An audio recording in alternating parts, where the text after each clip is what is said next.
The price rate of several vegetables and food items has been increasing rapidly, which is why the Sadar Sub-Divisional Administrative and Enforcement Team of Food Department has raided in many shops at Maharganj market on Tuesday. However, the Sub-Divisional Food Controller Pradeep Kumar Bhaumik was not able to respond to the question on how many days more will be needed to decrease the price rate of chilies, ginger, tomato and other vegetables.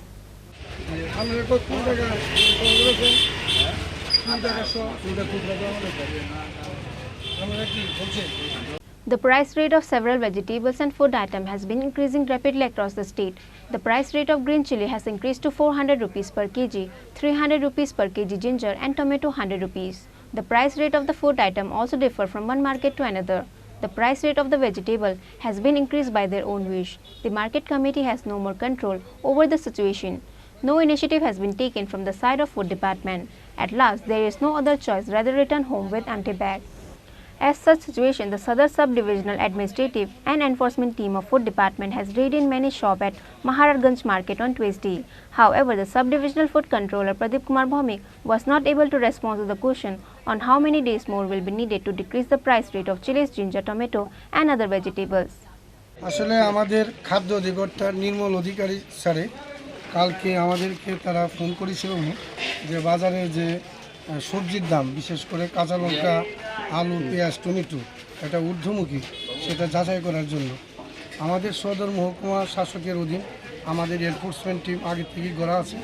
তো আমাদের enforcement team সহকারে আজকে আমরা মহারাজগঞ্জ বাজারে পরিদর্শন করে আমরা অনেক কাঁচামালের দোকান যেমন আলু, পেঁয়াজ, কাঁচা লঙ্কা, আদা, টমেটো ইত্যাদির দোকান আমরা ভিজিট করলাম।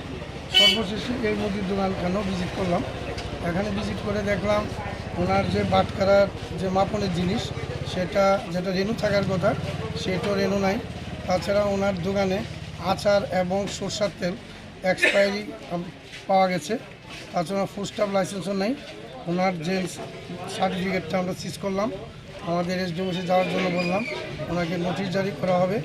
তারপরে এসডিএম স্যারের কন্ট্রোল অর্ডার মোতাবেক যা অ্যাকশান নেবে। তো মূলত আজকে অভিযানের মূল লক্ষ্য সবজি বাজার পরিদর্শন করে মূল্য যাচাই করা। তো এটা যাচাই করে দেখলাম 2-3 দিন আগে যে আলু, পেঁয়াজ বা মরিচ, আদা বা টমেটো যা রেট ছিল আজকে রেটটা তার থেকে একটু নামা আছে। এবং তাদের সাথে কথা বলে যে ব্যাপারটা বোঝা গেল সে মাল বাজার অ্যাভেলেবেল আছে, রাস্তাতে আনার কোনো অসুবিধা নাই। আজকে টমেটো পাইকারি 80 টাকা বিক্রি হচ্ছে আর খুচরা 100 টাকা বিক্রি হচ্ছে। মরিচ যেটা বিভিন্ন কোয়ালিটি আছে 80 টাকা থেকে 120 টাকা থেকে 150 টাকা কেজি অবধি আছে আর খুচরা 25 টাকা থেকে 30 টাকা সব পর্যন্ত আছে।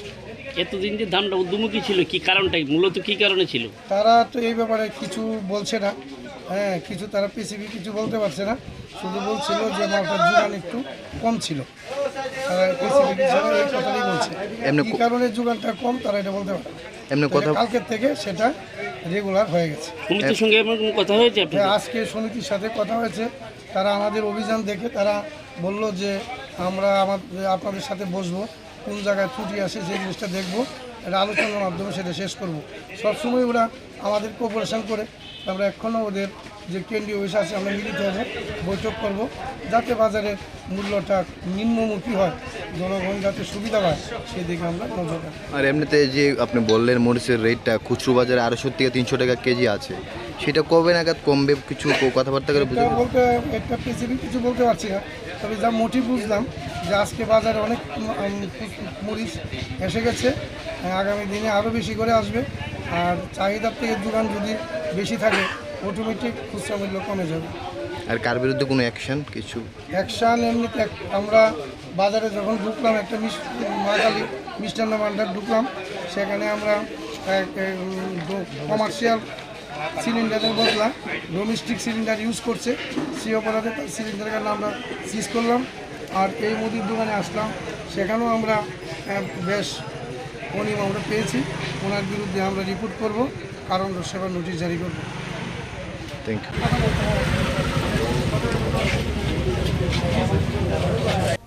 On that day, the executives of Sadar Sub-Divisional Administrative and Enforcement Team of Food Department has sealed 2 shops on accounts of selling the expired goods and food items. Further, legal action will be taken in the name of shop owners. Reported by Pranav Gatala, Chini, Khorang.